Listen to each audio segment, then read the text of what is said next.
Olá, olá. Olá, olá, olá. Boa noite a todos. Boa noite. Olha só quem tá chegando aqui, Laís Lima, é isso? Boa noite, Laís. Como vai? Tudo bem? Boa noite a todos aqui na EDEC.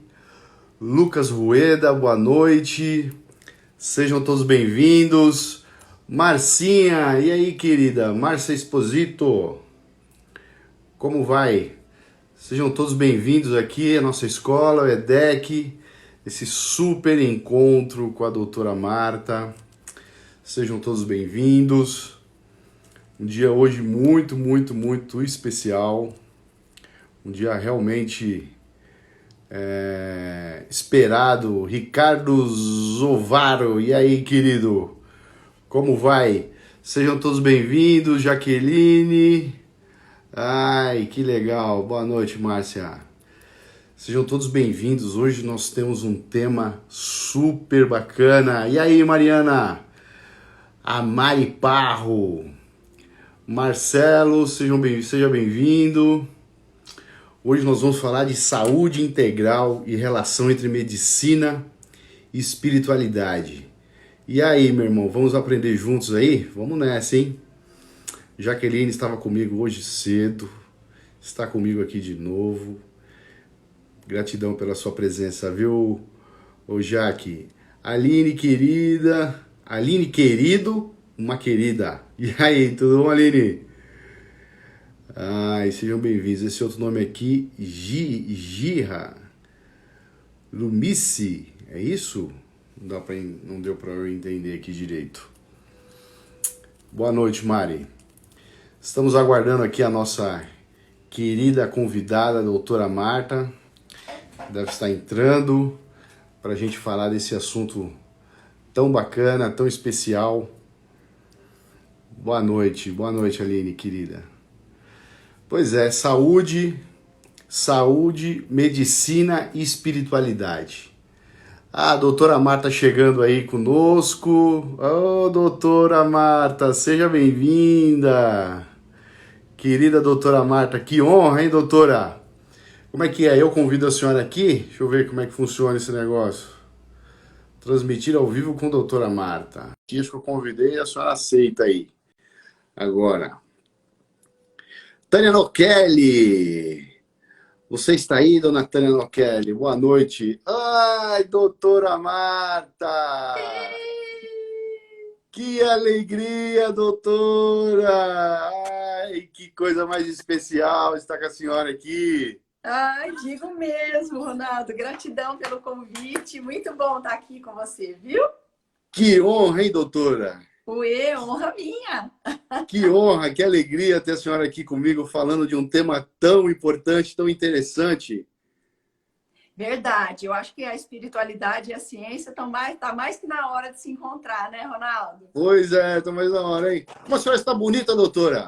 Uê, olhos de amigos é muito bom, né? A senhora tá belíssima. Gratidão. Ó, que amigo legal. é o melhor cosmético. Faz parte da medicina dermatológica, é isso? Ah, não. É o espírito, né? A Exatamente. beleza vem muito do interno, né? Porque a beleza externa acaba, né?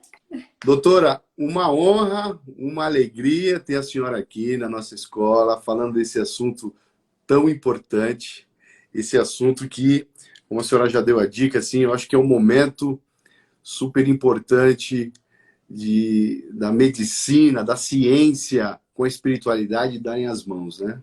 Sim. Então, poder falar desse tema é uma grande alegria, uma honra muito grande poder ainda falar desse tema junto com a senhora. Então, muito obrigado pela sua presença aqui. Sejam todos muito bem-vindos que estão chegando aqui nessa live com essa pessoa tão especial que eu estimo muito, viu, doutora? Muito respeito pela senhora, muito respeito pelo seu trabalho. Gratidão. Muito obrigado. Recíproca é muito válida, viu? Esse trabalho que vocês fazem, tá começando a fazer na EDEC, né? Muito lindo. Parabéns, viu? Obrigado. A doutora Marta é uma das nossas instrutoras, ela fala de mundo quântico, o poder da mente, de um dos cursos aqui da escola, que é o curso de espiritualidade universalista. Para nós, assim, é uma grande honra mesmo poder ter uma professora, uma instrutora da grandeza, né, espiritual, de todo o conhecimento que a senhora tem. Realmente é uma grande alegria para nós. E a gente separou esse tema, doutora, saúde integral, relação entre medicina e espiritualidade. Eu Eita, esse é bom, acompanho, hein? Se dá pano pra manga, hein? dá pano para manga, né? Dá. Doutora, na visão da senhora, assim, como é que anda esse momento, né, da humanidade, né? Está havendo uma aproximação entre a ciência, entre a medicina e a espiritualidade? Qual é o entendimento da senhora disso, doutora? Eu acho que felizmente está assim, Ronaldo, graças a Deus. Eu acho que o mundo está se voltando para isso. Alguns por um chamado, outros por falta de saída, né? Porque até a Covid aí calacrou a turma tudo em casa e forçou. Eu entendo que o contato com a espiritualidade passa muito pelo contato com a gente mesmo. A gente tem um ditado que diz. Como é que é? Quando eu rezo, eu falo com Deus. Quando eu silencio, Deus fala comigo. Então, Nossa, que lindo. quando a gente está sozinho, está em silêncio, muitas vezes, muitas pessoas estão em casa, ou só com, né, a família nuclear, ou tiveram a oportunidade de estar só consigo mesmo. Isso é uma oportunidade maravilhosa na vida, de reflexão, porque o mundo vinha numa toada de chamar a gente muito para fora o tempo todo, para para distrações, né, para valores enfim, distraíam a gente da nossa essência. E aí esse vírus veio para primeiro baixar a bola da humanidade, dizendo assim, ó, calma lá que vocês não mandam assim tanto quanto vocês estão achando. Vocês não estão tão no controle quanto vocês estão achando. E aí a gente assustou. Eu acho que a humanidade evoluiu tão rapidamente, principalmente nessa coisa da internet, da comunicação e via wireless, né, de toda a tecnologia, da manipulação genética, né, da fabricação de bebês de proveta, que era antigamente uma coisa muito rara, hoje em dia começou a ficar comum. E a gente percebe muita gente, né, se perdendo nesse caminho.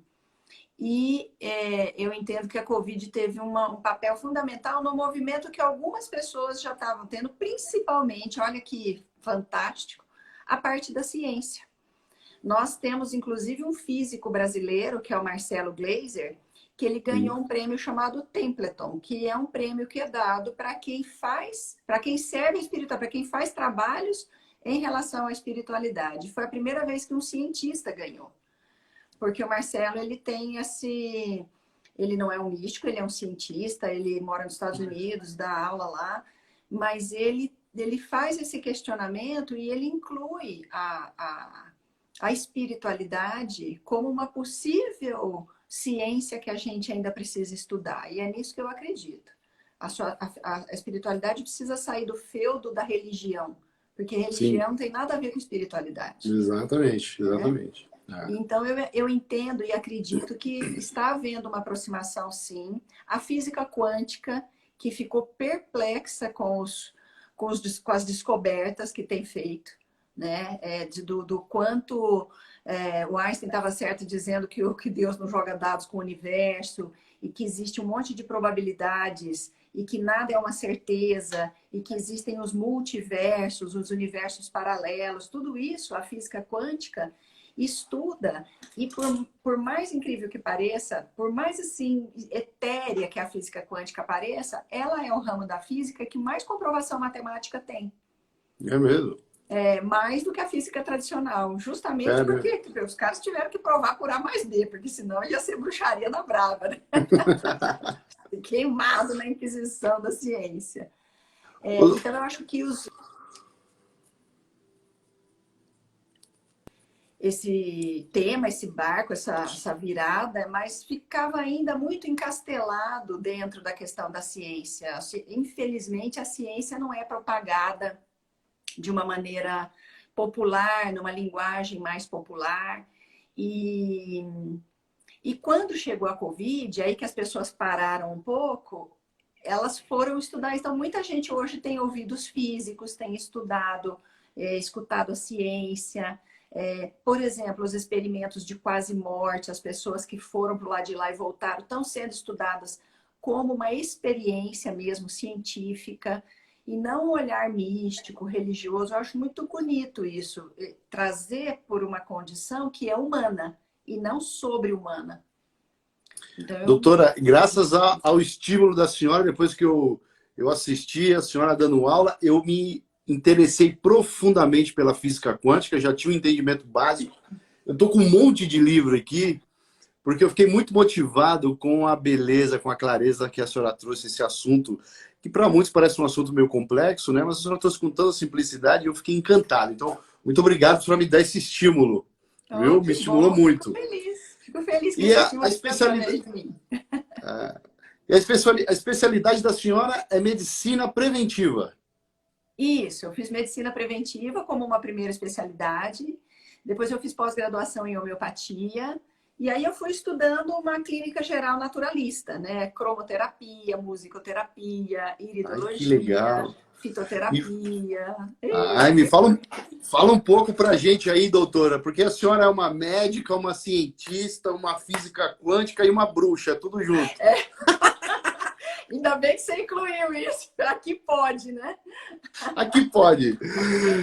Conta para nós, doutora, porque eu valorizo muito e tenho observado um movimento forte dentro do ramo da medicina, as pessoas se especializando cada vez mais nessa medicina preventiva, em nutrologia.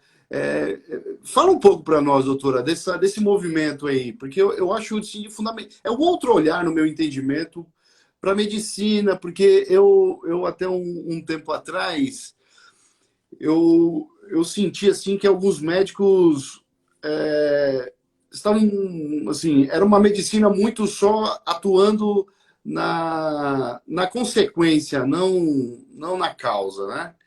Me fala um pouquinho, doutora, desse seu trabalho. O que eu penso, Ronaldo, é que a medicina, como ela foi se especializando muito, a gente até brinca, né? Que o cara entra no prédio e fala assim: ai, eu quebrei o pé. Mas é o pé direito ou é o pé esquerdo? É o pé direito. Então vai para o terceiro andar. Ah, Porque o segundo é o pé esquerdo. pé esquerdo. Que dedo que foi? Ah, foi o mindinho. Então é a sala 332. Então, assim, foi existindo uma hiperespecialização Ah, que não deu certo, assim, em algum, claro, os hiperespecialistas são super importantes. Óbvio, né? É muito importante um cara que sabe tudo daquilo. Mas, como o corpo funciona como um todo, e o corpo humano é um grande exemplo de cooperação. Porque o que acontece com a célula que resolve não cooperar? Que fala assim, não vou cooperar, vou eu mesmo, vou replicar, vou fazer do jeito que eu quero. Ela vira um tumor. Essa é uma célula cancerígena, que é capaz de matar o sistema. Então, a cooperação do corpo ela é fundamental. E o que foi sendo percebido até pelos pacientes e pelos próprios médicos é que esse olhar segmentado para o corpo, ele não era suficiente para algum tipo de resoluções mais amplas ou mais profundas ou mais multifatoriais, porque adoecer é multifatorial. A gente não adoece por um motivo. A gente adoece por N motivos. E muitas vezes o lugar onde está o sintoma não é onde está a doença. E aí que, se eu olhar o peixe, não olhar o aquário, não consigo tratar. E se eu trato o peixe muito bem, mas eu devolvo um aquário sujo, eu vai adoecer de novo. Então, eu acho que essa hiperespecialização, ela chegou-se lá no cume da montanha e falou, bom, eu preciso voltar ali ao que a minha tia, minha avó faziam, eu quero olhar o todo, aquele médico de família. Eu sou de Minas, tinha o doutor Genebaldo, ele chamava, que ele ia lá com a maletinha, né, com aquela malinha preta de médico, estetoscópio no pescoço. E ele tratava a família inteira, ele cuidava de todo mundo, ali mesmo ele prescrevia um chá, uma alimentação, uma compressa quente, enfim, é, até uma medicação, claro. Mas ele olhava o todo, ele tomava o tempo de ficar ali me observando. Eu lembro que eu tive um sarampo muito forte quando eu era bebê. E eu quase morri. Esse homem ficou lá olhando, tal, não sei o que tem. Então você percebe que era um médico que tratava não só da pessoa como um todo, mas também da família, acalmava a mãe. Então, esse é o médico que o Hipócrates falava. É o cara que trata do corpo, da alma, do espírito, e aí entra a espiritualidade também. E trata o ser como um todo. E o especialista, claro, ele entra como alguém do time, vamos dizer assim, né? Porque na maioria das vezes tratar é multifatorial. Preciso, às vezes, de uma nutricionista, de uma fisioterapia, de uma psicóloga, de um educador físico para fazer atividade física, enfim, de um pajé, de uma mãe de santo, do acardão, do logopeda. E a gente vai vendo, e quanto mais o médico estudar, melhor ele trata o paciente, porque cada paciente requer um conjunto de ações diferentes. Não é essa mesma dor de cabeça, ela precisa de tratamentos diferentes se é num homem mais velho, mais triste, mais angustiado, ou numa menina mais ansiosa, mais jovem, com alterações do hormônio. Então, assim, a dor de cabeça é uma, mas a pessoa que tem a dor de cabeça, ela é completamente diferente. E isso determina um tratamento completamente diferente. E aí isso começou a se mostrar mais eficaz, quando se voltou para isso ao final, com todo o conhecimento que a medicina foi tendo ao longo desses anos e a especialidade junto. A hora que pegou todo esse conhecimento e juntou, né, que não é fácil de fazer, requer tempo, requer estudo, requer paciência do médico, por isso que não é todo médico também que se dá bem ou quer fazer isso, né? Tem gente que gosta mesmo de ficar ali no seu nicho. E isso é importante também. Mas, Mas voltou o cara que olha como um todo. Ainda somos poucos, mas está crescendo. doutora, a senhora falou do Hipócrates, ele é aquele filósofo que é considerado o pai da medicina, não é isso? E ele, acho que deu uma cortadinha aqui, parece que tá dando um... Ah, é? Tá me Tá ouvindo? ruim? Tá Ah, deu, ruim a deu, minha. deu só uma... Mas agora Voltou? passou. Então, Hipócrates é aquele filósofo que é considerado o pai da medicina. Ele que falava assim que antes de tratar a doença, precisa tratar o doente. É isso mesmo? Acho que deu uma falhada aí na conexão da senhora. Não sei, pelo menos para mim aqui parece que a doutora está com um pouco de falha na conexão. Doutora, vamos aguardar um pouquinho. Acho que ela caiu agora. Deixa ela entrar aqui, pessoal. Só um minutinho, a doutora Mara deve estar entrando, a gente já coloca ela de volta aqui para falar. Travou, né, Andréia? Travou da doutora. Falhou sim. Então ela deve estar voltando aqui, eu já coloco ela de volta. Só um minutinho. Travou, né? Querido Perobelli, isso está aí. Aqui, ó, ela chegando aqui. Aí.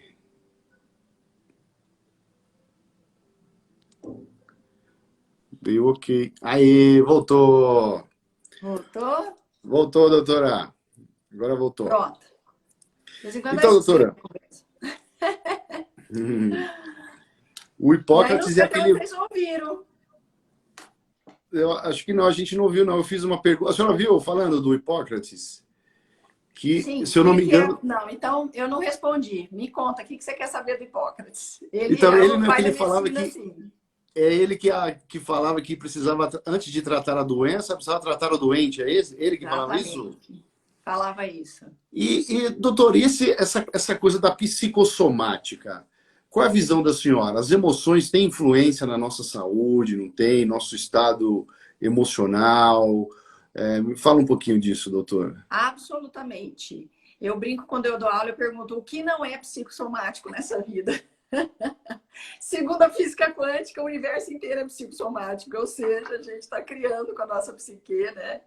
Uhum. Mas, bom, brincadeiras à parte, sim, porque o cérebro é o grande comando, né? Vamos falar do ponto de vista fisiológico para não ficar parecendo, né, que a Uhum. gente, enfim, que é energia, porque fala de energia já acha, né, que é aquela bruxa que vai de vassoura e tem dois corvos amestrados morando no telhado, um chama Horácio, outro chama Perácio.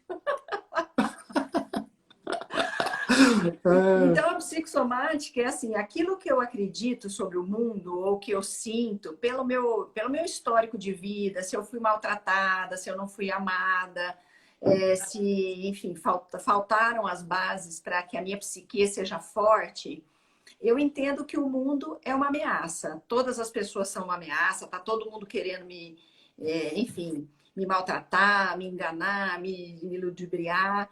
E cria em mim um estado de lutar ou fugir constante. Eu estou sempre tendo que lutar ou fugir. E isso gera muita adrenalina, isso gera muito cortisol, isso gera neurotransmissores de alerta para um monte de sistema, porque na hora da guerra, estão. Alô? Travou? doutor, a imagem está travada, mas eu estou ouvindo, se dá para ouvir. Estou ouvindo a Ai, mas que senhora. esquisito que tá travando. A sua também tá travando aqui para mim. Deixa eu É, mudar aqui Ah, aí, voltou? voltou. Pronto. É, E aí, a gente tem uma série de substâncias que falam assim para o corpo: ó, digerir não é importante, reproduzir não é importante, intestino para de funcionar, que agora não é hora de defecar e nem de nada. Então, sistema imunológico: para que o sistema imunológico vai ficar aí caçando se todo o corpo está em alerta? Então, o fato da gente viver em constante atenção, estresse, briga, luta, com certeza gera uma série de doenças. Fora o desgaste, o cansaço, a perda de energia. Isso só para falar um viés, né? Uhum. A psicossomática, ela é definitiva, Ronaldo. Toda vez que eu tenho um paciente na minha frente, eu escuto tudo que ele fala, do ponto de vista físico, o que ele queixa, ele vai lá com uma queixa física, e eu invariavelmente pergunto sobre a pessoa. Quem você é, como é que você se sente, né? Quais são suas angústias, suas tristezas, o que você deseja da vida, como você cuida da sua espiritualidade, eu pergunto, para paz, uma pessoa fica meio assim, nossa, que pergunta esquisita essa médica. Mas e por que a senhora pergunta sobre a espiritualidade? Como é o tema da nossa live? Quando, na visão da senhora, como é que isso impacta, além, né, claro, da psicossomática, da parte das emoções, mas o que a espiritualidade ajuda o paciente? Ela ajuda no sentido, em vários sentidos. Quando eu tenho uma espiritualidade que eu me reconecto, eu brinco sempre que assim, a espiritualidade do bem, ela é educada, ela é gentil, ela precisa ser convidada. A do mal é invasiva, ela vai chegando, ela vai grudando, né? E ela vai orientando, né, de algum sentido. Então, quanto mais espiritualidade a pessoa tem desenvolvida, menos à mercê de outras energias ela está. Porque existem graus de energia, existem qualidades de energia, e nós estamos imersos nesse caldo. Se nós temos uma espiritualidade, isso não é religião. Religião é linguagem para falar com Deus, na minha opinião. Espiritualidade é a conexão. Então, você pode ser islâmico, pode ser crente, pode ser católico, bandista, espírita, judeu. E as religiões são a língua com a qual eu falo com Deus. A maneira da qual eu falo com Deus. Mas o fato de eu ter essa ligação já é um ponto super positivo. A pessoa, quando não tem, a gente costuma ter mais trabalho para tratar, né? Ah, é? Porque a gente tá puxando sozinha, como se fosse uma, né? Uhum. E eu dou pitaco, sabe? Eu falo, olha, seria bacana, né? Qual religião que você é? Aí eu entro na questão da religião. Aí a pessoa fala, eu sou, sei lá, evangélica, mas eu não vou à igreja, eu não tenho o culto, eu não tenho orado, tal. E eu sempre incentivo, porque eu acho que essa conexão com Deus ou com o divino, ela acende em nós o divino que nós somos e temos dentro de nós. E isso é um grande movimento de saúde. É um banho de saúde quando a gente acende em nós a luz divina. E a gente tenta andar quando eu vou... Por exemplo, vamos dar um exemplo bem prático. Se eu, né, dentro desse exemplo que eu falei, fui maltratada, eu acho que todo mundo é mal, quer me judiar, quer não sei o que tem. Mas se eu tenho uma espiritualidade, eu decido que eu vou agir diferente.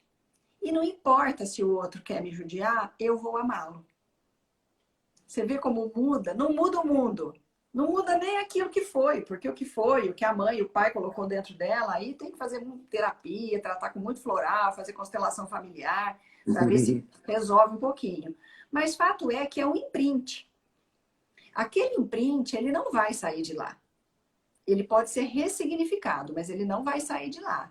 O que a gente tem que fazer? Desenvolver ou colocar na gente outros imprints que sejam bons e que tragam saúde e que num determinado momento vão ser maiores, mais fortes, vão ter mais peso na nossa balança do que aquele imprint do mal que a gente trouxe, ou da família, ou das vivências que a gente teve. E isso é uma deliberação nossa, nós escolhemos isso. E aí é que está o nosso trabalho como médico. A gente escolhe quando a gente pode. E a gente pode escolher quando a gente está mais equilibrado. Porque quando a gente está totalmente desequilibrado, a gente está no vendaval. Alguém precisa nos ajudar e muitas vezes somos nós, esse tipo de médico diferente, que nem eu, para dar um centro para o cara, para ele, ops, aí ele tem condição de escolher. Porque quem não sabe para onde vai, qualquer vento leva. Sim. Agora, quando você sabe para onde vai, e aí quando eu começo, eu tenho esse contato com o divino que há em mim, e eu decido que eu vou amar, que eu vou ser gentil, que eu vou ser condescendente, que não importa o que venha de lá, eu tenho os meus valores e as minhas virtudes que eu quero desenvolver e acolher no meu coração, então não muda o mundo, mudo eu. Mas quando mudo eu, o mundo para mim muda. E eu vou caminhar mais docemente, mais tranquilamente, mais generosamente, porque não é uma barganha. Eu não vou rebater como uma raquete aquilo que vem para mim. Eu vou oferecer o que eu tenho de melhor. E aí eu vou desenvolver esse melhor dentro de mim. Então a espiritualidade ela é definitiva, para a gente ter saúde, para o mundo ser mais bonito, para a gente estar mais relax no mundo. Doutora, eu não posso perder a oportunidade de estar conversando com a senhora, com todo esse conhecimento, e não posso perder a oportunidade de fazer uma pergunta, que talvez seja uma pergunta que muitas pessoas gostariam de falar para uma médica com as características da senhora.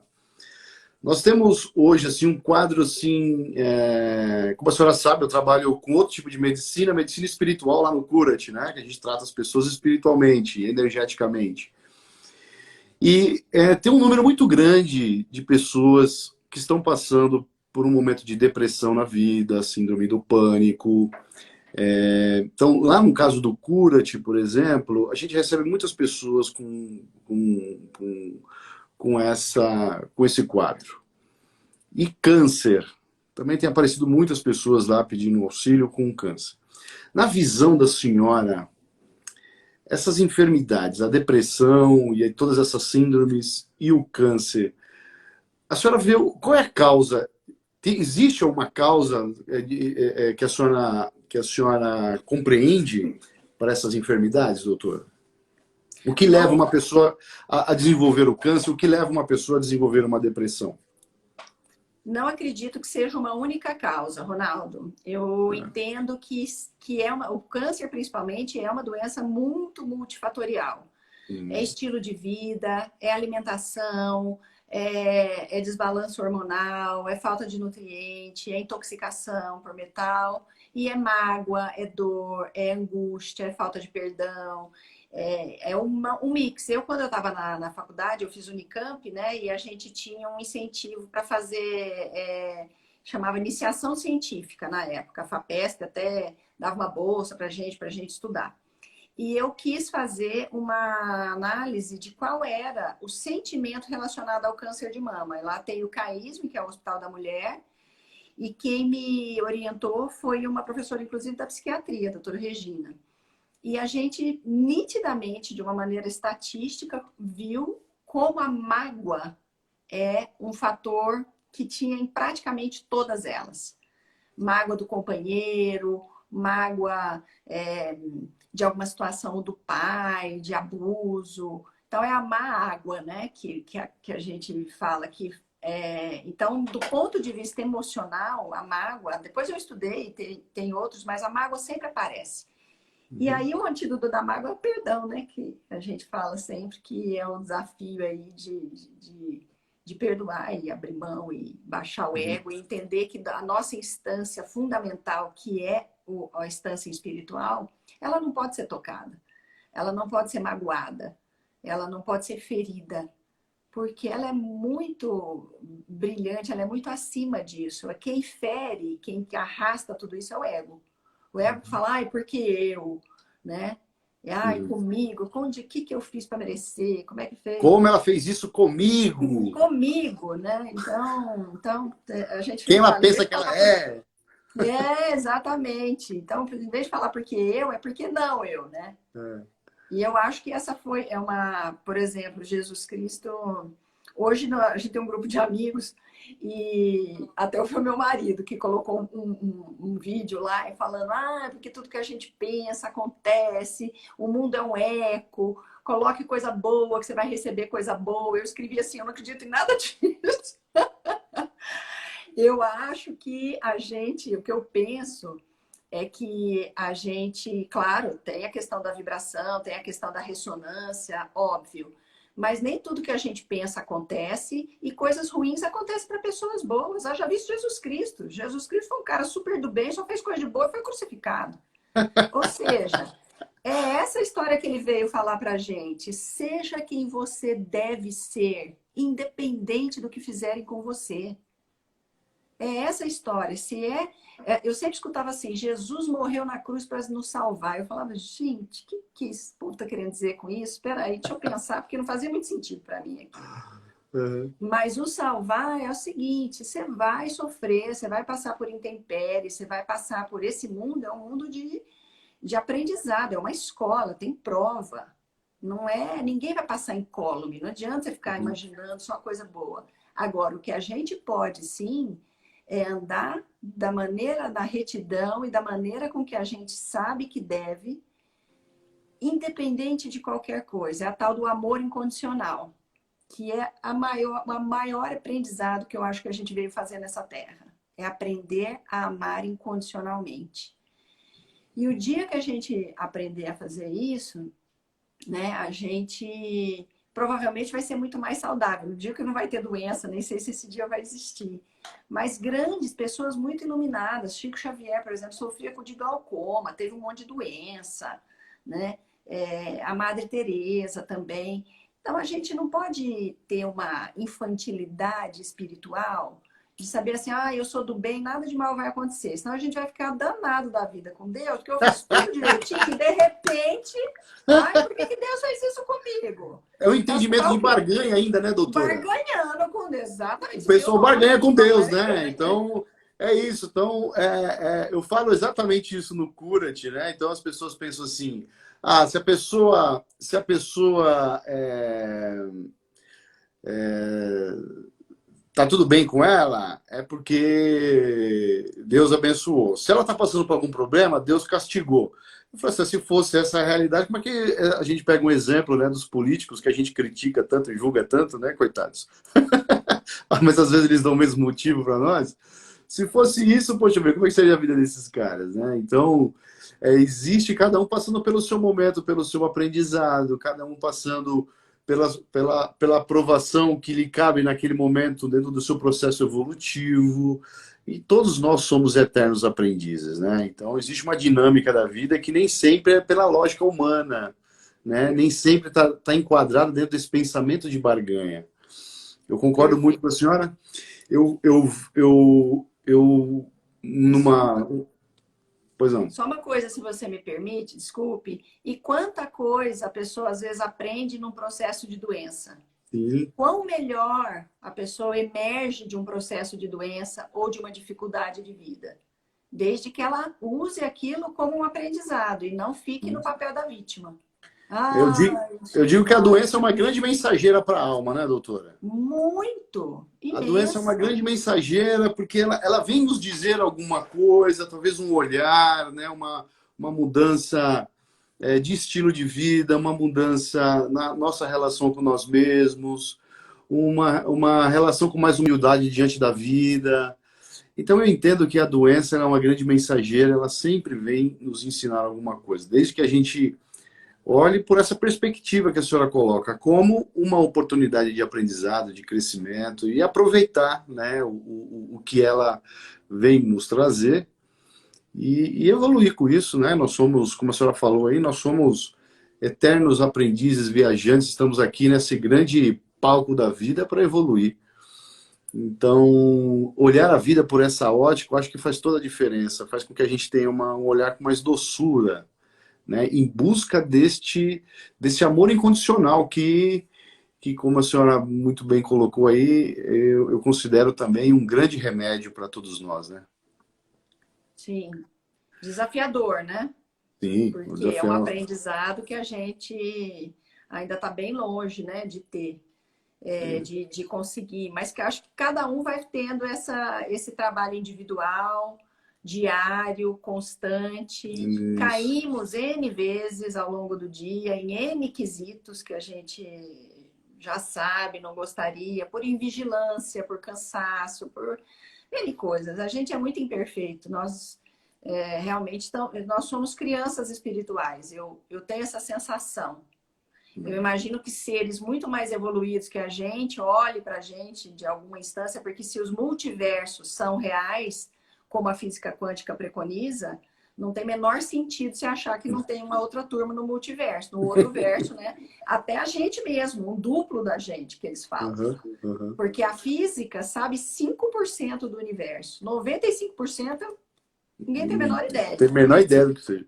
Zero. E agora eles descobriram um negócio chamado energia negra, matéria negra, que sei lá o que que e é 95% do universo. Então, o que que eu percebo? Isso pode ser uma viagem do tamanho do bonde, mas eu vou dizer aqui, para ser muito sincera, porque a gente está refletindo, né? Estou Claro, fazendo um brainstorm aqui. claro. É um bate-papo. Parece que essa energia negra, né, é uma venda.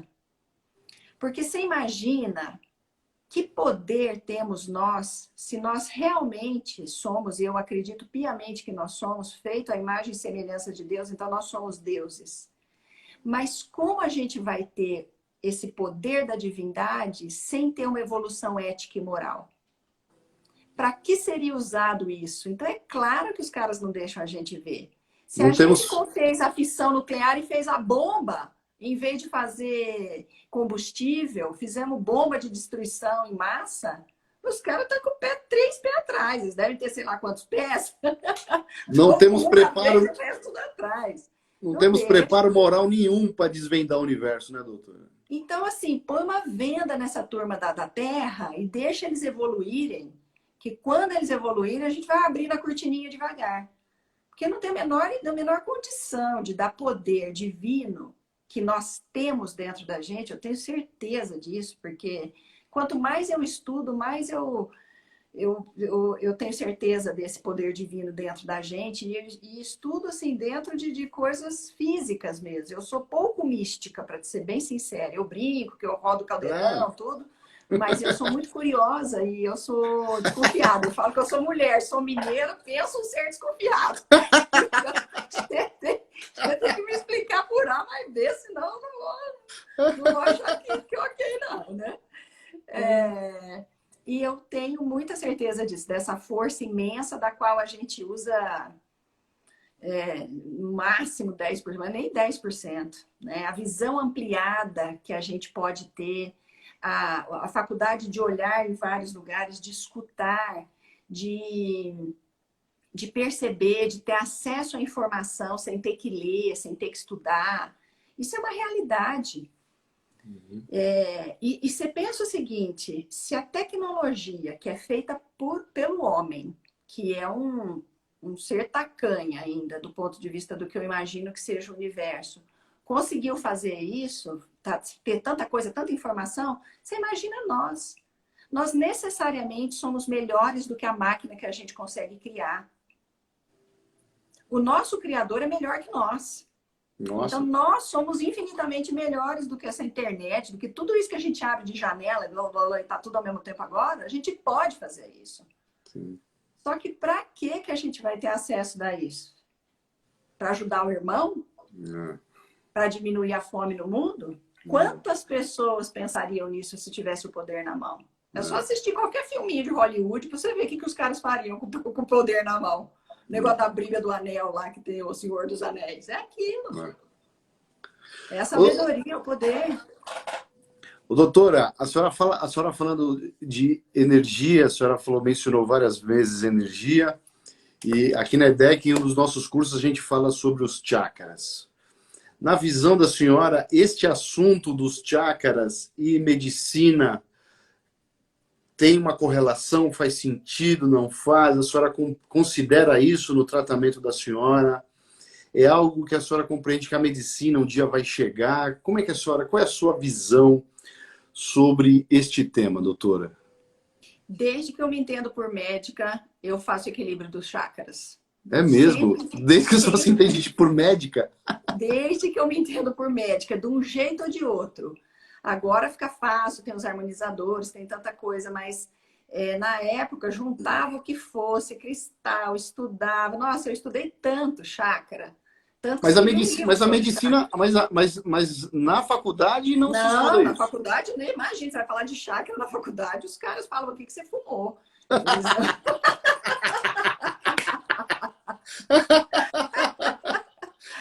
Quando eu saí, porque assim, eu sempre fui muito estudiosa, eu sempre fui muito boa aluna. Tudo eu ia, tudo eu entrava, cirurgia eu entrava. Quando eu passei para obstetrícia, eu não sei quantos partos eu fiz na minha vida, eu adorava, né? E eu morria de medo da criança escorregar, porque ela nasce muito melequenta e tal. Então eu abraçava a criança, de medo de deixar ela cair. Aí eu fiquei conhecida como a aluna que abraçava a criança para fazer parto. Mas não era afeto, não. Era medo da criança estabacar no chão. Ele abraçar ele, não quiabo. Meu, deixa eu abraçar esse neném aqui. Aí, então, quando eu saí da faculdade, tendo entrado em tudo quanto é cirurgia, tendo feito tudo quanto é tal, cada cadeira que eu passava, porque na medicina é assim, você faz o ciclo básico, depois você vai para o hospital, você começa a estudar especialidades. E no quinto e no sexto ano é o que a gente chama de internato. A gente fica, praticamente mora lá dentro do hospital e você vai passando pela cirurgia, pela gastroenterologia, pela obstetrícia e vai. E eu sempre quis aprender tudo. Então eu entrava e ficava, nossa, a Marta vai ser cirurgiã. Depois eu ia lá na psiquiatria, fiz trabalho na psiquiatria. Nossa, a Marta vai ser psiquiatra, a Marta vai ser obstetra. Quando eu saí, falei, eu vou ser homeopata. Os caras falaram, o quê? Teve professor que veio falar comigo. É mesmo? Marta, por que você vai largar a medicina? Você é tão boa aluna. Ô, louco! Vai fazer medicina preventiva e homeopatia, você está louca.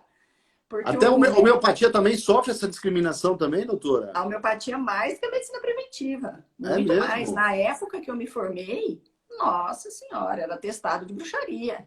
Não era nem reconhecido pelo Conselho Federal de Medicina. Hoje é reconhecido como uma especialidade médica.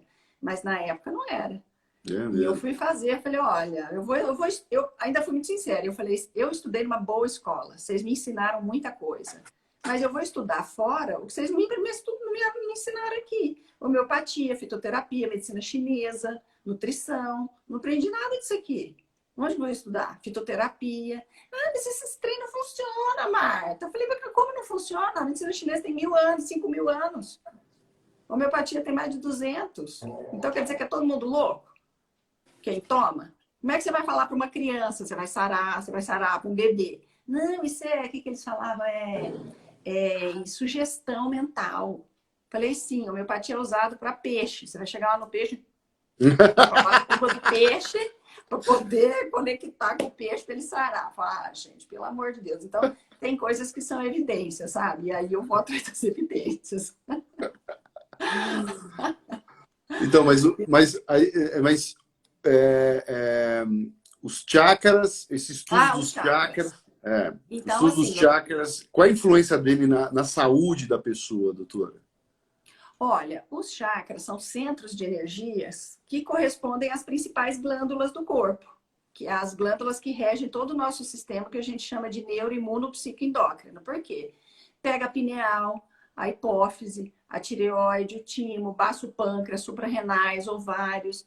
Então, é muita sabedoria, né, do arquiteto desse corpo. Ele colocou o centro de energia em cada glândula mais importante. Todo o sistema endocrinológico passa por ali, o sistema imunológico, o sistema de depuração, todo o comando do corpo passa pela hipófise. Então, os chakras, eles são... Chakra significa, é uma palavra em sânscrito que significa disco ou roda. Ele é simplesmente um centro de energia. E ali estão as glândulas principais. Então, olha que interessante. Você joga energia na glândula para ela funcionar bem. E aí, se tem um chakra que funciona pouco, essa parte do corpo, esse sistema todo, vai ter um problema de funcionamento, vai ter um hipofuncionamento. Se isso funciona demais, também é um problema, despenca para o outro lado de funcionar demais. Então, os chakras, eles são uma grande antena. Além de tudo, ele fica alinhado aqui no corpo, né? E ele é uma antena. Então, quando eu sou da época que a televisão tinha antena, aí o irmão subia lá no telhado, ficava mexendo a antena, a gente ficava lá na televisão, tá bom, mexe, não, para mais. Você não Então, dava certo, você não dava certo, colocava um bombrilzinho ainda. gente, tamo velho, hein, Ronaldo? Que horror, meu Deus do Colocava um céu. bombrilzinho na antena para funcionar. Eu não vi isso, não. Minha tia que me contava. É verdade, é verdade. Ai, ai. E aí o chakra é isso, é a nossa antena. Se a gente alinha, né? A gente pega uma estação boa. Se a gente está desalinhado, a gente pega uma outra estação. Então, o alinhamento dos chakras, alinhamento que a gente fala é jeito de falar, né? Sim. O equilíbrio seria melhor, o balanço dos chakras. Então, é muito importante. Doutora, Desde que o mundo é mundo, isso é feito. Sabe como é que os chakras foram identificados lá nos yogis, lá do Tibete, muito antes da medicina tradicional chinesa, milênios atrás? Eles meditavam tão profundamente que eles conseguiam ver e ouvir os chakras, saber onde está. Por isso que chakra tem cor, tem som. Os caras conseguiam chegar nesse nível de sutileza. É muito lindo, né? Depuração, né, da alma do cara para chegar nesse nível de percepção, né? Exatamente. E até hoje, com tudo que existe, ninguém conseguiu colocar essa teoria por água abaixo. Ah, não existe chakra, isso é tudo uma bobagem, não sei o que tem. E os meridianos, né? Dos chakras saem os meridianos. E os meridianos também, ninguém vê, né? Não tem tecnologia para medir isso. Então, se a medicina abrir o sujeito no meio, não vai encontrar nem chakra, nem meridiano. Não vai encontrar nem chakra, nem meridiano. Tá todo no corpo sutil, né? Mas até então, quem falou há 50 anos atrás que a gente ia estar fazendo uma live assim? Se a gente contasse, ia falar assim, vocês são bruxos. Vocês estão loucos, estão loucos. É absurdo, você está viajando a maionese. Doutora, então, não é porque a gente ainda não tem tecnologia para medir que não existe. Sim. Eu reflito muito sobre isso, viu, doutor? Eu fico imaginando se a gente chegasse, na época de Jesus, com um aparelho celular no braço, na mão. Os caras acho que, né, que iam pensar de nós, né? Você imagina? Naquela época, quer dizer, não existia naquele momento um entendimento, mas faltava um conhecimento para que a gente pudesse utilizar, né, esse mecanismo que a ciência tem hoje. Quantas outras tecnologias serão desenvolvidas, quantos entendimentos da vida, de como esse universo funciona à medida que a gente vai evoluindo, né? Então, verdade. Doutor... Agora, não teve tecnologia mais transformadora, mais inovadora do que a que Jesus levou na época, né? Nossa. Grande mestre, né? O quanto que nós temos que aprender com esse mestre ainda, hein, doutora? 2000 anos o cara passou aqui e a gente ainda tentando chegar próximo assim, do entendimento de tudo que ele quis dizer. Exatamente. Ô, doutora, alimentação, doutora. A gente não vamos abusar muito. É uma outra máxima do Hipócrates, que o seu alimento seja o seu remédio. Ah, é? né? Porque alimento ou é veneno ou é remédio. A gente tem que comer direito, isso é muito importante. A gente brinca que temos mais que descascar do que desembalar, porque essas coisas que vêm da indústria, na maioria das vezes, são produtos alimentícios. Alimento mesmo é o que tem na natureza. Verdura, legumes, frutas, cereais, carne, né? Água de boa qualidade. Então, o alimento é fundamental. Que Fundamental. colocação maravilhosa, hein, doutora? Diferente de produtos alimentícios com alimento. Produto alimentício não é alimento. Às vezes eu entro assim naquelas, aquelas lojinhas que tem posto, como é que chama aquilo? Loja de conveniência. Conveniência. Ótimo. Tá, ó, conveniência não traz saúde, porque rapidez, conveniência, praticidade não trouxe saúde. Lembra? A nossa mãe, antigamente, ela pegava o leite, eu sou da época que o leite deixava em garrafinha, já que é para falar, né? Que a gente já está aqui assumindo a vegueira. Então, deixava em garrafinha de vidro. Na porta da casa da gente, o leiteiro passava naquela carroça dele. E aí a mãe pegava aquilo, fervia, tirava a nata para fazer o biscoitinho, ó, deixar muita gente com água na boca. E depois ela guardava o leite. Quanto tempo durava esse leite? No máximo 2 dias. Depois talhava e em Minas a gente fazia ambrosia, que é aquele doce de leite Sim, talhado, é né? uma delícia. Você imagina que hoje o leite dura 6 meses ou mais fora da geladeira numa caixinha longa-vida. Você acha que tem o que lá dentro? É só parar para pensar. Eu brinco com meus pacientes que quem tem que ter longa-vida é a gente, não é a comida. Não é o leite. Esse negócio de longa-vida, larga a mão desse trem, que não é. Né? Eu fiz um curso uma vez, doutora, um curso de aventura aí com moto e tal. Aí eu conheci um cara, eu perguntei assim, e aí, tudo bem? A gente fez uma amizade. Eu falei assim, qual a sua profissão? Eu falei assim, eu sou doutor em leite. Eu falei, doutor em leite? Eu falei assim, sou especialista em leite. Tenho uma especialização, um doutorado, tal. Eu falei assim, então você é uma pessoa certa. O leite é um bom alimento ou um alimento ruim? Ele falou assim, depende do que você chama de leite. Eu falei, não, leite. Ele falou assim, você está falando daquele negocinho que tem no mercado, numa caixinha que dura 6 meses? Eu falei, é. Ele falou assim, aquilo não é leite.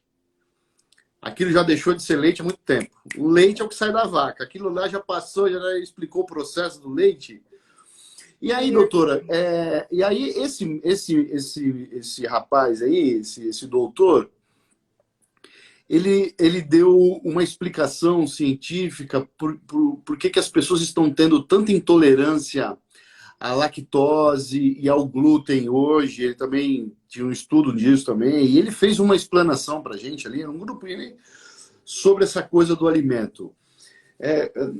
Quais são os vilões aí da alimentação hoje, doutora? O que a senhora, para os seus pacientes, fala assim, olha, evita de consumir isso ou não consuma de jeito nenhum? Esses industrializados, né? Opa, caiu meu brinco aqui. Embutidos, né? Então, por exemplo, salame, essa coisa, para você ver, né? Como o ser humano é maluco. Sabidamente, os nitratos, nitritos que tem dentro de embutidos, salame, presunto, salsicha, todo mundo sabe que isso é cancerígeno, né? Inclusive a indústria alimentícia. E a indústria faz e o povo come. Então, quer dizer, que coisa doida isso, né? A gente tem muita coisa do prazer ainda. Por isso que eu falo que a gente é meio infantil e meio animalesco ainda. É gostoso, claro, senão ninguém comia, não é? Porque tem glutamato monossódico, que ativa a papila gustativa, então o sabor fica tudo realçado, que a gente chama de aginomorto. Então, a gente... Aginomorto. Então, eu peço aí meus pacientes, enlatados, açúcar, refrigerante, aqueles porcaritos, sabe porcarito? Uhum. Então, Doutor, e o isso glúten, realmente doutora? eu falo, Farinha de trigo. não come não. Aí leite, trigo, aí vamos negociar, né? E principalmente medir, dosar, fazer teste de intolerância, porque nem todo mundo tem intolerância a leite. Se você tiver um leite de boa qualidade, eventualmente é raro, mas algumas pessoas podem comer. Podem tomar, pode comer algum tipo de leite. Isso tem exame que a gente faz para poder ver quem pode e quem não pode. Mas esse longa-vida nunca, né? Quer tomar leite, toma leite da vaca. Aquele que vem naquela... Ainda hoje existe nos supermercados aqueles leites tipo A, que vem na garrafinha e que fica na geladeira e a validade é muito menorzinha. São dias, assim, 2, 3 dias e ele dura um pouquinho mais porque ele é aquele... Pasteurizado. Pasteurizado, exatamente, né? Que é um jogo de temperatura que mata as bactérias. E tem esse nome em homenagem ao Louis Pasteur, que é o que fez descobriu a bactéria. Por isso, pasteurizado. Ó, nossa live tá cult aqui. Doutora, a gente já está chegando. chegando. O que eu falo, que é para contar para a cunhada naquele almoço, quando você está lá no domingo, você fala, sabe o que chama pasteurizado? É melhor do que falar do BBB. Doutora, a gente tá já caminhando para o final para não abusar muito do seu tempo. E esses dias eu conversando com um médico, ele falou que hoje dois grandes problemas da saúde do ser humano é a acidez no corpo e o desequilíbrio do sono. Faz sentido isso, doutora? Total.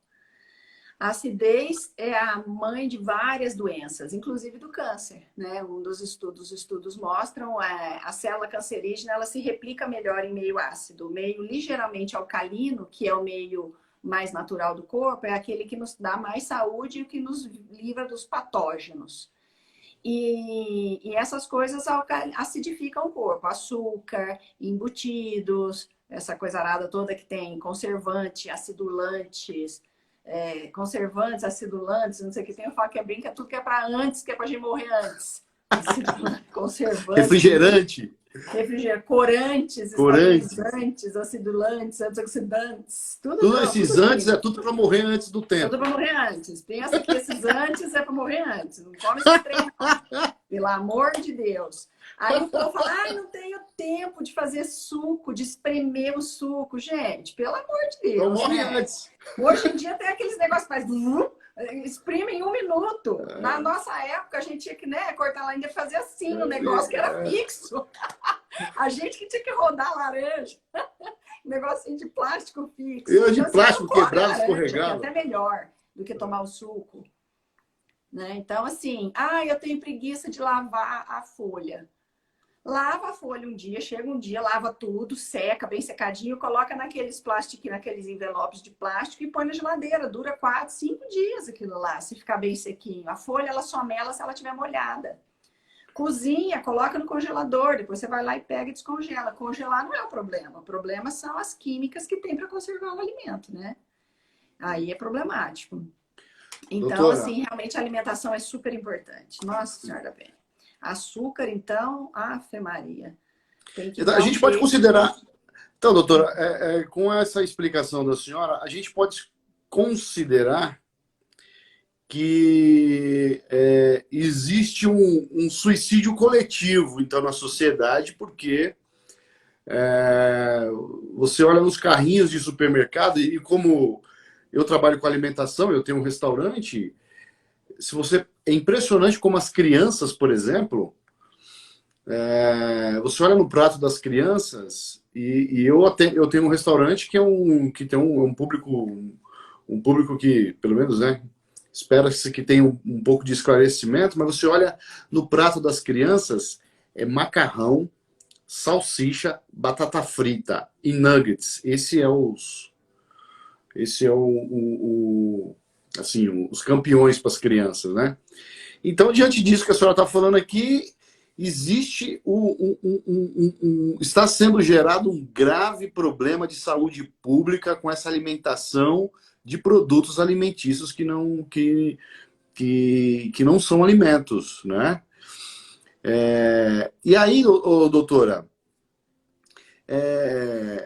antes de eu fazer uma última pergunta para a senhora, eu vou fazer uma penúltima. Para a senhora, assim, para as pessoas que estão com a gente aqui, acompanhando a gente, qual é a maior receita de saúde para a senhora, doutora? O que a senhora faz com saúde preventiva? O que a senhora fala para o pessoal? Fala, pessoal, saúde preventiva, para se manter saudável, é isso.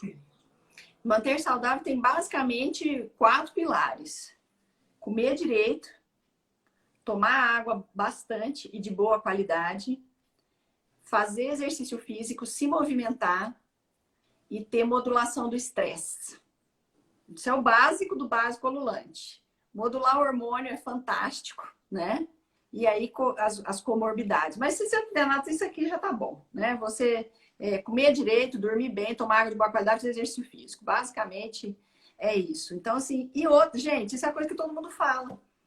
Mas aí pouca gente faz. Por exemplo, você vê uma foto de 1900, eu gosto muito de filme antigo, de foto antiga, então eu vejo, por exemplo, aquelas fotos de 1930, uma estação de trem, por exemplo, aqui no Brasil ou na Europa, não tinha um gordo. Era todo mundo magrinho, as mulheres com aquele vestidão, com aquelas cinturinhas, que ele saia com godê, os homens tudo de terno, de gravata, tudo alinhadinho. Hoje em dia, a obesidade, nos Estados Unidos, você vê um mapa da obesidade. Outro dia eu estava estudando e o mapa da obesidade nos Estados Unidos assim, foi ficando vermelho. Os Estados Unidos inteiro vermelho, o povo gordo, né? Então a humanidade, ela está ficando obesa e malnutrida, porque come alimentos ricos em calorias e pobres em nutrientes. Por quê? Porque come para tentar aplacar o vazio interno. E bem diz o Djavan, nem que eu bebesse o mar, eu encheria o que eu tenho de fundo. Não tem Nossa. jeito, gente. Esse negócio enche de outra maneira. É de espiritualidade, é de, sabe, é de reflexão, é de parar, é de calma. Olha para isso. Não adianta você comer 1 quilo de brigadeiro, você vai ficar infeliz e gorda. Então já fica infeliz, magra e já vê o que vai acontecer depois. No sentido de pensar a vida, sabe? Uhum. E de a gente, essa coisa das facilidades, elas não fazem a nossa alma melhor, sinceramente. Então, a gente hoje em dia não levanta nem para trocar o canal da televisão, né? A gente tem controle remoto para tudo, e tudo no celular. Você liga o negócio, você baixa a cortina com o negócio do celular. Né? Hoje tem esse negócio da Alexa, que você conversa com a Alexa, ela faz tudo para você. Eu não sei o tanto que isso é bom para o nosso espírito, né? Porque o pessoal lá de Dubai, eles falam, né, que os avós deles andaram de camelo. Eles andaram de Mercedes, os filhos vão andar de avião, mas os netos vão andar de carro e os bisnetos vão andar de camelo. Por quê? Porque tempos difíceis fazem seres humanos fortes. E tempos fáceis, facilidades, fazem seres humanos fracos. Então, eu tenho muito medo de toda essa facilidade, dessa coisa. Ah, eu não gosto de você, eu te deleto da minha rede social.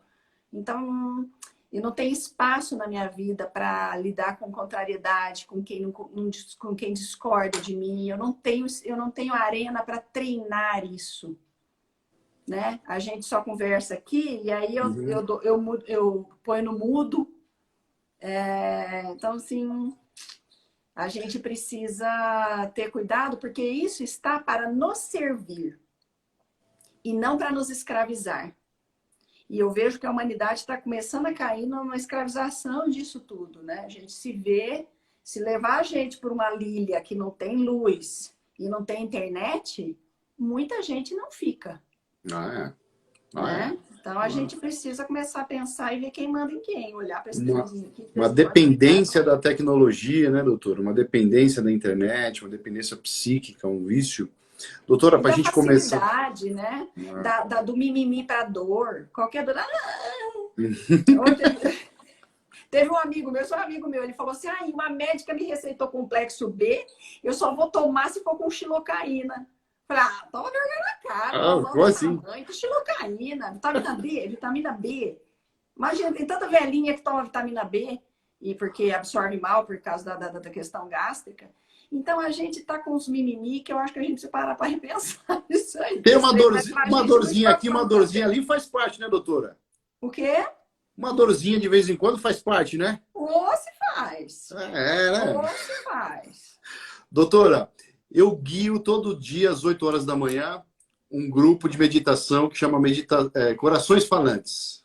Ai, que legal. E a senhora conduz um grupo de meditação da qual eu estou sempre que possível lá com a senhora, onde a senhora traz uma reflexão e a senhora bota o povo para meditar. Eu faço a mesma coisa todo dia, 8 horas da manhã. Segunda a sexta. Me fala um pouquinho dessa tal meditação, do poder da oração, do poder desse silêncio interior, para a gente fechar o nosso encontro e deixar uma mensagem para as pessoas aqui. Ah, é muito legal. A gente até quero convidar todos que estão aqui. Tem muitos que estão aqui que já participam, chama Divina Conversa Humana. É todo domingo, 21h45, e o Ronaldo dá a honra de participar de vez em quando dá tempo, né, Ronaldo? Você entra lá, é muito gostoso. A gente faz uma reflexão justamente de uma virtude que a gente quer exercitar. Então, a gente reflete sobre aquela virtude, a gente reflete sobre aquela questão da vida e a gente se propõe, aquela semana, a praticar aquela virtude, a vigiar para ver se a gente, né, consegue colocar em prática, para não ficar só aquela coisa teórica. E aí, ao final dessa reflexão, a gente faz uma meditação bem curtinha. E aí a gente vai dormir os sonhos com os Ai, anjos, assim, de tão gostoso que é. E participa uma turma muito especial, uma turma não, muito generosa. não, A eu troca de recomendo. reflexões é altíssimo nível.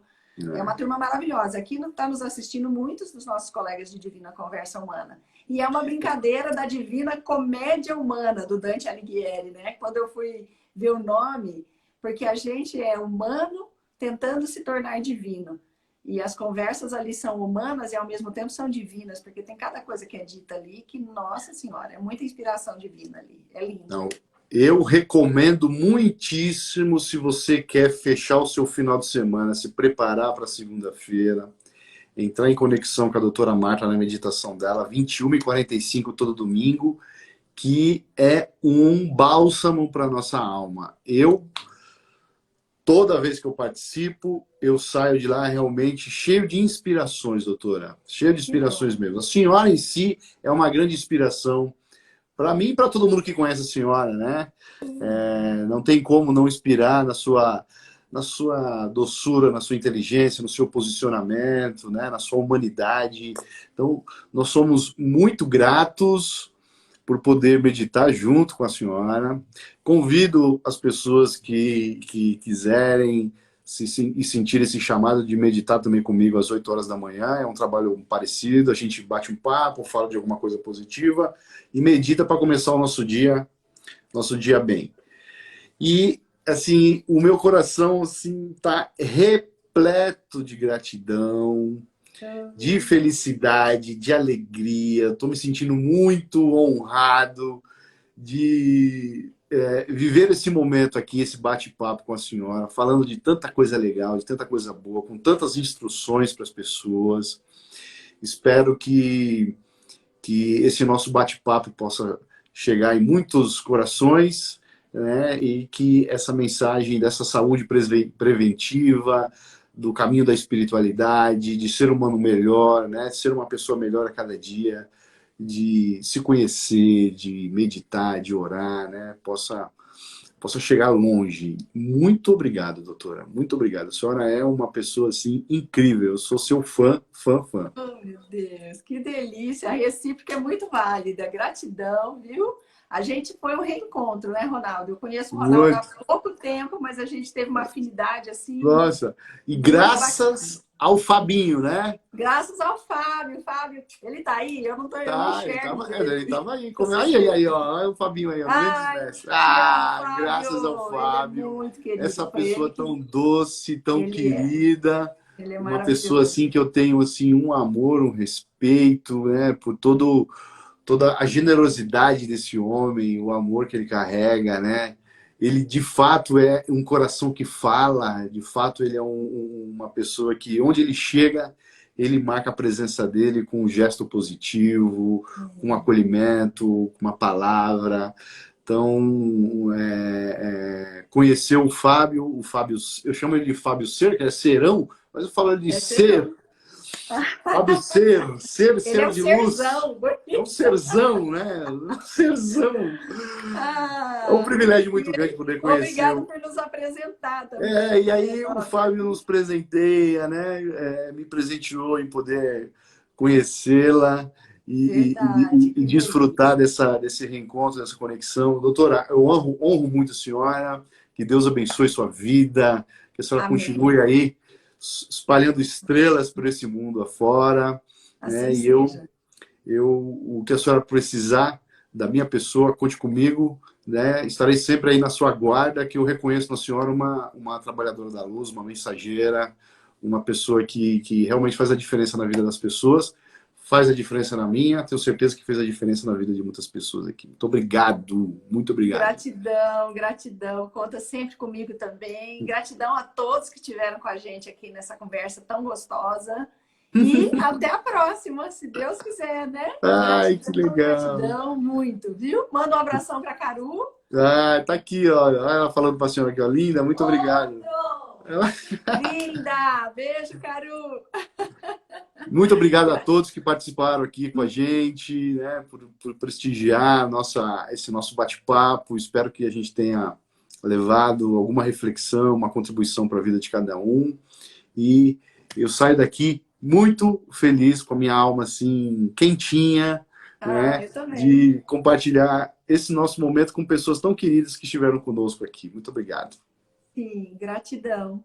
Beijo a todos. Olha, a doutora Marta, ela faz parte de um curso nosso aqui da IDEC, quem quiser saber mais, o curso de Espiritualidade Universalista, onde ela fala sobre o mundo quântico, o poder da mente, e é uma aula assim, riquíssima. Então, entra aí na IDEC para você saber mais e com certeza vai fazer a diferença na sua vida. Doutora, um beijo no coração da senhora. Um beijo. Beijo também. Beijo. A Tchau, todos. tchau. Gratidão. Tchau, gente. Valeu, hein? Um beijo para todos aí. Dá licença. Tchau.